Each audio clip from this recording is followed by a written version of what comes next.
Hello, welcome to Legal Awareness web series. Law commission of India ने uniform civil code पर लोगों से राय मांगी। पूरे देश में यूनिफॉर्म सिविल कोड और पर्सनल लॉ और खास तौर से मुस्लिम पर्सनल लॉ को लेकर एक बहस जारी है।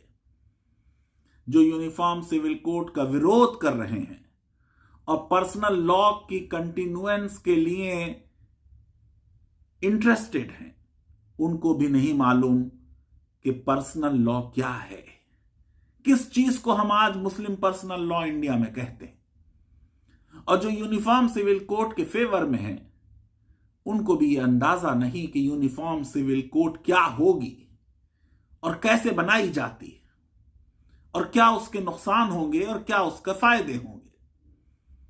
बहुत से मेरे दर्शकों ने कहा कि लीगल अवेयरनेस वेब सीरीज में यूनिफॉर्म सिविल कोड और पर्सनल लॉज को लेकर एक सीरीज बनाइए।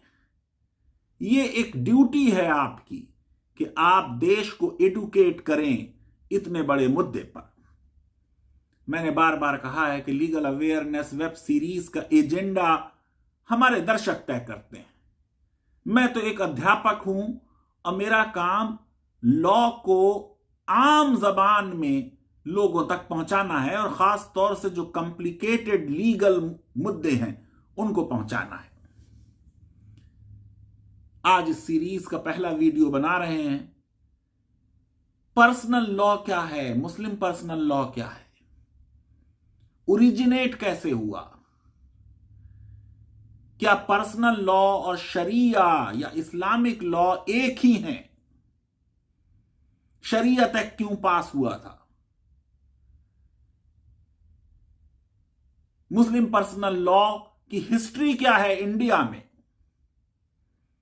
देखिए, मैं पहले भी कह चुका हूं कि एक वर्ड शरिया है और एक वर्ड लॉ है, फिक्ह है। लॉ के लिए जो सही लफ्ज है वो फिक्ह है।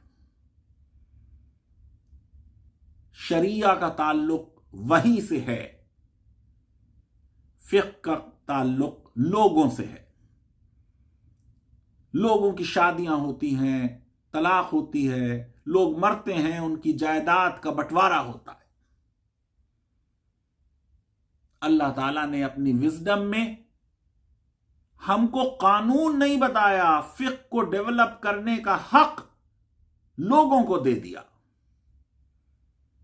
तो जो इस्लामिक फिक्ह है वो जूरिस्ट इंटरप्राइज है, प्राइवेट इंटरप्राइज है। उसे किसी हुकूमत ने नहीं बनाया, उसे हमारे फुक़हा ने, हमारे जूरिस्ट ने डेवलप किया। बहुत कम आयतें कुरान में ऐसी हैं जो लॉ से डायरेक्टली डील करती हैं। 7,000 में से कोई 200, कोई कहता है 400, बस उससे ज्यादा नहीं। इसलिए लगता है कि कानून को अल्लाह ने छुपा दिया है और हमसे यह कहा है एंडेवर करो, एक्सट्रैक्ट करो, अपनी अक्ल को लगाओ और कानून को ड्रॉ करो। तो जो मुस्लिम जूरिस्ट हैं और मुस्लिम फुक़हा हैं, वो लोगों और अल्लाह के बीच इंटरवीन करते हैं और उनको बताते हैं कि यह कानून है। अब अगर जूरिस्ट गिवन लॉ है तो जूरिस्ट पर तो वही नहीं आती। फिर कितना वो कानून वही पर बेस्ड है और कितना वो कानून जूरिस्टिक इंटरप्रिटेशन पर बेस्ड है, इसको देखना पड़ेगा। इस्लामिक लॉ के 2 सोर्सेस, कुरान जाहिर है कि अल्लाह का वर्ड है, और सुन्ना जो प्रॉफिट ने कहा और किया। ये सोर्सेस जो हैं ये अहम हैं, लेकिन उसके बाद जो सोर्सेस हैं, इजमा हो कि कयास हो कि उर्फ हो कि जूरिस्टिक प्रेफरेंस हो कि पब्लिक इंटरेस्ट हो, इसमें इंसान की बेहतरी और पब्लिक इंटरेस्ट और ह्यूमन एलिमेंट और उर्फ, कस्टम, वो अहम है। जो मुस्लिम फिक्ह है या इस्लामिक फिक्ह है, ये तो प्रॉफिट ऑफ इस्लाम के कोई 300 साल 250 साल बाद डेवलप हो रहा है। आइए भारत में जो मुस्लिम पर्सनल लॉ की हिस्ट्री है आज के इस वीडियो में उसको समझने की कोशिश करते हैं। चाहे दिल्ली सल्तनत हो 1206 से 1526 तक, या मुगल पीरियड हो 1526 से अंग्रेजों के आने तक, इसने हिंदू लॉ में इंटरफेयर नहीं किया। यानी जो हिंदुओं के जाती मसाइल थे, पर्सनल मैटर्स थे, उसमें उनको रिलीजियस फ्रीडम दे दी, कम्युनिटी को ऑटोनॉमी दे दी। जो स्टेट का एडजुडिकेटरी सिस्टम था वो क्रिमिनल लॉ से डील करता था, और जो लोगों की कम्युनिटी की कोर्ट्स थी या इनफॉर्मल सिस्टम था, पंचायत थी, उन पर स्टेट इंटरफेयर नहीं करती थी। और इस तरह गांव गांव, शहर शहर लोगों के मैटर्स आपस में सेटल किए जाते थे। कस्टमरी लॉ को माना जाता था, इस्लामिक जूरिस्प्रूडेंस को इंप्लीमेंट नहीं किया गया था। इसलिए जो मुस्लिम लॉ के बहुत बड़े जूरिस्ट हैं, फैजी, ए फैजी, उन्होंने लिखा है कि इस्लामिक लॉ या शरिया in its pure and undiluted form was never implemented in India. गैर मुस्लिमों को हक था कि वो किसास मर्डर के केसेस में हासिल कर लें कंपनसेशन। तो एक कानून शाही था, स्टेट गिवन एक लॉ था, क्योंकि रूल ऑफ लॉ की बात हो रही है, लेकिन सिविल मैटर्स और मजहबी मैटर्स को छोड़ दिया गया था। मैं चंद चीजें ऐसी बताना चाह रहा हूं जिससे हमारे मेंटल हॉराइजन्स खुलें। फतवा आलमगीरी, हनफी लॉ की बहुत बड़ी किताब। औरंगजेब ने कोई 40 के करीब एक्सपर्ट्स को बुला के इस लॉ को लिखवाया। अब शाही फरमान इशू हो रहा है। 16 जून 1672 को दीवान ऑफ गुजरात के लिए फतवा आलमगीरी के अगेंस्ट, फतवा आलमगीरी में जो लिखा है वो मुस्लिम लॉ है, और जो स्टेट का लॉ है वो अब ये कह रहा है कि ये जो हाथ काटने का पनिशमेंट है ये ना दिया जाए और इंप्रिजनमेंट या जेल टर्म दिया जाए। ये औरंगजेब के जमाने की बात है। उसी ने फतवा आलमगीरी बनवाई और उसी ने फरमान जारी कर दिया फतवा आलमगीरी में जो रूल दिया है उसके खिलाफ इन 1690। फिर औरंगजेब एक फरमान इशू कर रहे हैं, अब इस्लामिक लॉ ऑफ इनहेरिटेंस के खिलाफ। कह रहे हैं कि अगर किसी का बाप मर गया है तो पोते को दादा की जायदाद में हिस्सा दे दिया जाए। आज जब यूनिफॉर्म सिविल कोड बनने की बात होगी तो आप देखिएगा कि यह एक अहम मुद्दा बनेगा। पाकिस्तान में ऑलरेडी उस पोते को शेयर दिया जा रहा है, कई मुस्लिम कंट्रीज में दिया जा रहा है। पाकिस्तान में यह कि जो उसके बाप का शेयर था जो मर गया वो उसे दे दिया जाए। कई मुस्लिम कंट्रीज में यह कहा गया कि यह माना जाएगा कि वसीयत कर दी है 1/3 की, क्योंकि पोता वारिस नहीं है। लेकिन यहां मैं एग्जाम्पल दे रहा हूं औरंगजेब की, जिसने फतवा आलमगीरी लिखवाई है। वो कह रहा है कि लैंड में इनहेरिटेंस जो है सन ऑफ प्री डिसीज सन यानी पोते को दिया जाए, और पोता नहीं है तो बेटी को दिया जाए यानी पोती को दिया जाए। और जो और एग्नेटिक एयर्स हैं उनको एक्सक्लूड कर कर। आप ये देखिए, ये पर्शियन मनुस्क्रिप्ट जो है नेशनल आर्काइव में मौजूद है, ये फरमान मौजूद है। और देखिए, इस्लामिक लॉ में यह उसूल है कि 2 मर्दों की गवाही की जरूरत होगी, लेकिन मुगल एम्पायर में इस कानून को सख्ती से लागू नहीं किया गया। कई डॉक्यूमेंट्स ऐसे अवेलेबल हैं, गुजरात से डॉक्यूमेंट्स अवेलेबल हैं कि 2 नॉन मुस्लिम्स की गवाही पर फैसला हो जा रहा है, जबकि शरीयत के कानून के हिसाब से बात हो रही थी कि 2 मुसलमान मर्द गवाही देंगे, और कुछ ऐसे भी हैं जहां औरतों की गवाही पर फैसले हुए। इसका मतलब मुगलों ने शरिया, जैसे फैजी कह रहे हैं, प्योर फॉर्म में, अनडाइल्यूटेड फॉर्म में इंप्लीमेंट नहीं की। अंग्रेज आ गए। अंग्रेज ऑफिसर्स ने इस हक को क्लेम किया कि जब हिंदुस्तानियों में डिस्प्यूट होगा तो हम डिसाइड करें, और उन्होंने ये एक्नॉलेज किया कि हिंदुस्तान में रिलीजियस लॉज हैं, और ये पर्सनल लॉ का पूरा आइडिया अंग्रेज अब डेवलप कर रहे हैं। उन्होंने कहा भाई ऐसा है कि अगर मुसलमानों में कोई झगड़ा है तो उलेमा से बात की जाए, उनका एक्सपर्ट ओपिनियन लिया जाए। अगर 2 हिंदुओं में झगड़ा है तो पंडितों से पूछा जाए कि शास्त्रिक लॉ क्या है, और अगर एक हिंदू और एक मुसलमान में झगड़ा है तो डिफेंडेंट का लॉ जो क्या है, प्लेंटिफ का जो लॉ है उससे नहीं तय होगा, डिफेंडेंट का लॉ। अगर हिंदू ने मुसलमान पर केस किया है तो मुस्लिम लॉ से तय होगा, और मुसलमान ने अगर हिंदू पे तय किया है, मुकदमा किया है, तो हिंदू लॉ से तय किया जाए। अब धीरे धीरे ये बात चलती रही।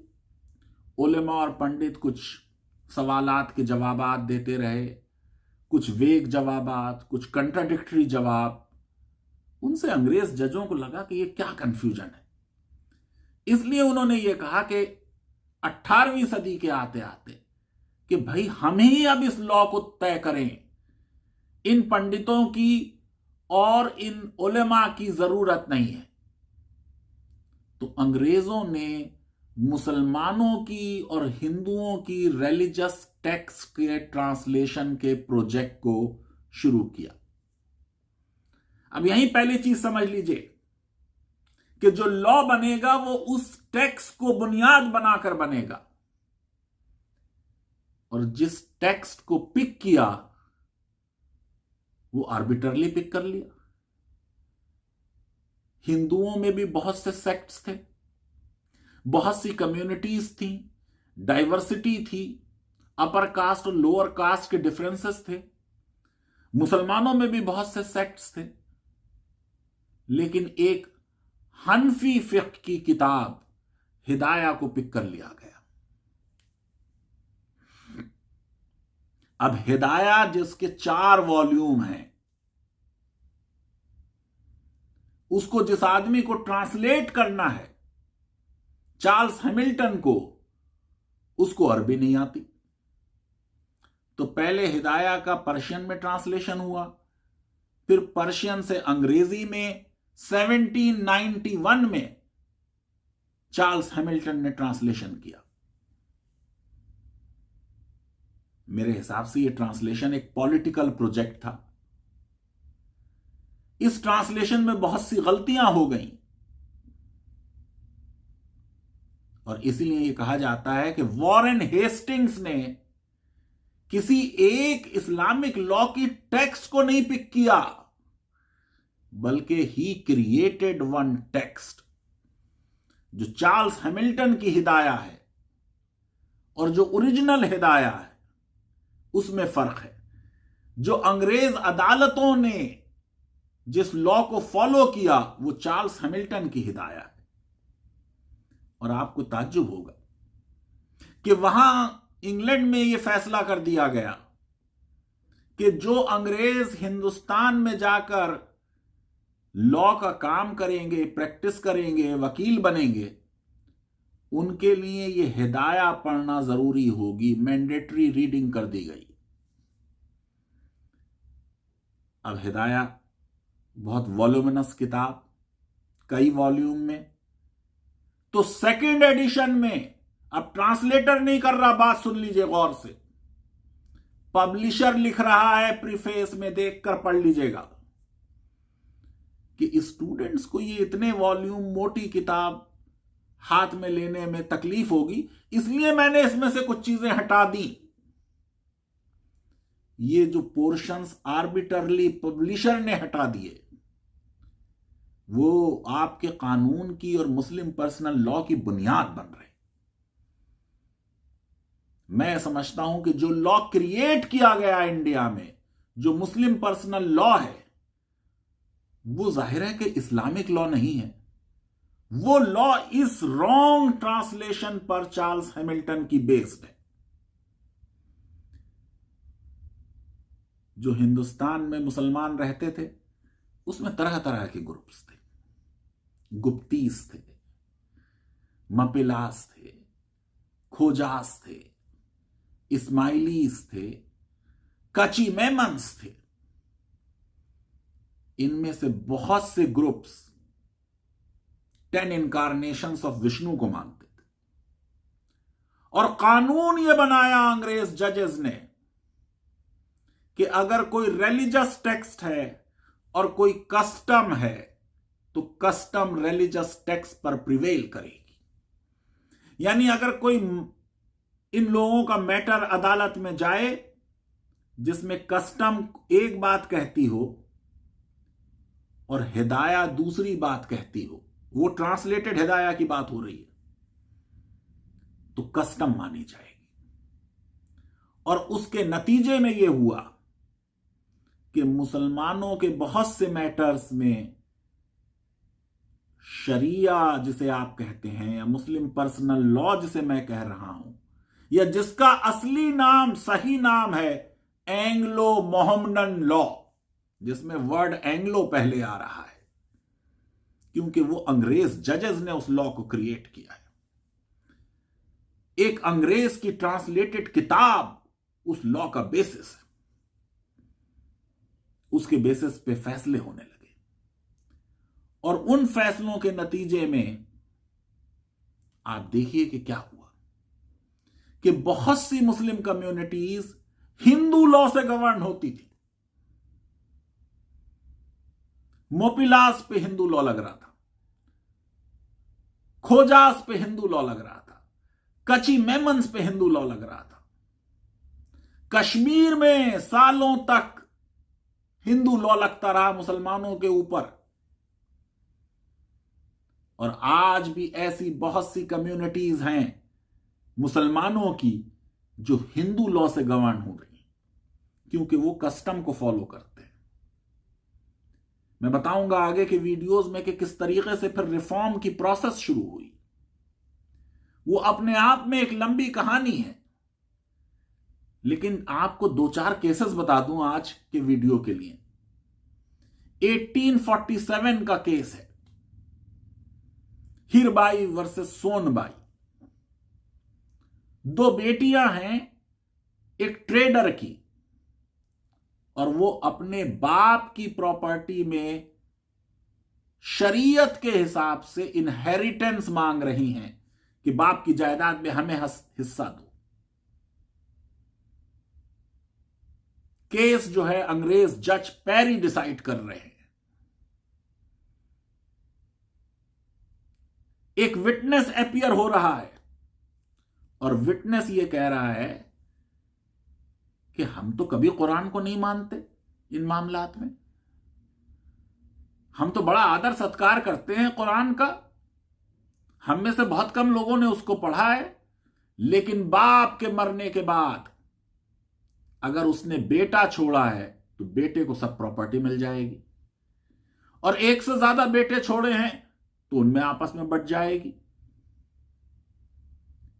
और अगर शादीशुदा बेटियां घर में रहती हैं और अनमैरिड, तो उनकी शादी के एक्सपेंसेस पे किए जाएंगे, और जो बेवा हैं उनको बेटे मेंटेन करेंगे।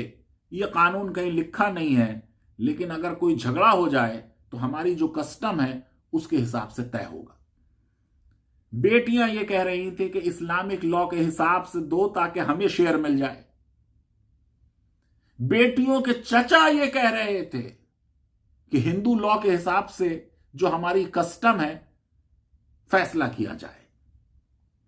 जस्टिस पेरी ने फैसला रिजर्व कर लिया और एक और केस उनके सामने कची मेमन्स का आ गया, रहमत बाई वर्सेस हदीद जोसेफ। यहां एक बेवा है जो कह रही है कि भाई मेरा जो हस्बैंड है उसकी प्रॉपर्टी में मुझे हिस्सा मिले, जबकि हस्बैंड के जो चचा हैं, 3 चचा, वो हिस्सा मांग रहे हैं। वाइफ को, विडो को हिस्सा नहीं मिल रहा है। अगर इस्लामिक लॉ लागू हो तो विडो को हिस्सा मिल जाए। कची मेमन जमात ने चचाओं के हक में फैसला किया। सवाल फिर जस्टिस पेरी के सामने था कि कची मेमन्स की जो हिंदू कस्टम है वो फॉलो की जाए या इस्लामिक लॉ के हिसाब से उसकी बेवा को शेयर दिया जाए। जस्टिस पेरी ने एक जॉइंट जजमेंट दोनों केसेस में दिया और उन्होंने कहा कि दोनों, खोजाज भी और कची मेमन्स भी, ये कस्टम से गवर्न होंगे और कस्टम जो है वो रिलीजियस लॉ पर प्रिवेल करेगी। ये आपका एंग्लो मोहम्मदन लॉ डेवलप हो रहा है। और चीफ जस्टिस पेरी ने कहा कि जो सेक्शन 17 है एक्ट ऑफ सेटलमेंट ऑफ 1781, उसमें लिखा है the laws and usages of Mohammedans. इसलिए कस्टमरी प्रैक्टिसेस को प्रिजर्व किया जाए, चाहे वो प्रैक्टिसेस कुरान के खिलाफ हों, हदीस के खिलाफ हों या किसी रिलीजियस बुक के खिलाफ हों। अब इन कस्टमरी बेसिस से क्या हुआ? उसने कहा खोजा विडो को उसकी प्रॉपर्टी में हक नहीं मिलेगा, उधर बेटियों को हक नहीं मिला। यहां तक कह दिया गया इनकी इतनी हिम्मत, यही हक लेने आ गई, कॉस्ट लगाई गई उसके ऊपर। इसी तरह का केस है शिवजी हसाम वर्सेस दातू मवजी। ब्रिटिश अदालत का फैसला है जिसमें Hindu law of joint property Khojas पर लागू कर दिया गया।